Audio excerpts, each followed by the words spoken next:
আসসালামু আলাইকুম হুমায়ুন ভাই, কেমন আছেন? প্লাস কাউসার ভাই, আলহামদুলিল্লাহ আলহামদুলিল্লাহ আপনার আশা করি ভালো আছেন? আলহামদুলিল্লাহ।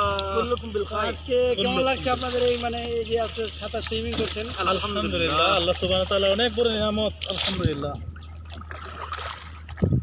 আসলে এই যে আমরা সুইমিং করছি এর মধ্যে শিক্ষা রয়েছে। বলেন।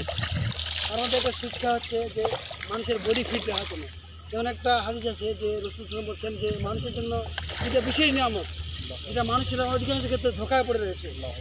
এটা হচ্ছে সিহাত আল ফার্ক, একটা হচ্ছে সুস্থতা আর একটা হচ্ছে অবসর। আজকে আমরা 10টা মিনিট সময় বের করতে পেরেছি, এটা একটা অবসর। এবং আমাদের শরীর যে সুস্থ রয়েছে, আমরা যে সাঁতার কাটতে পারছি।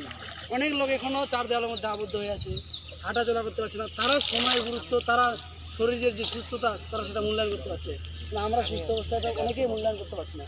তাদের আমরা পরীক্ষা তাদের আমরা সবাই সকল দর্শক শ্রোতাদের বলতে চাই যে আপনারা অবশ্যই সুস্থতার সময়গুলোকে কাজে লাগাবেন বিশেষ করে, এবং অবসর সময়গুলোকে কাজে লাগাবেন।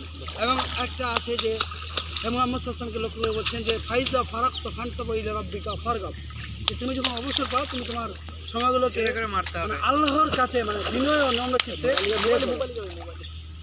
এটা আছে আপনার সূরা ইয়েতে নাসরে আছে ফাইজা ফারাক্ত ফানসাবু ইলা রাব্বিকা ফারগাব। আর জলে থাকা যাবে না নাসরে।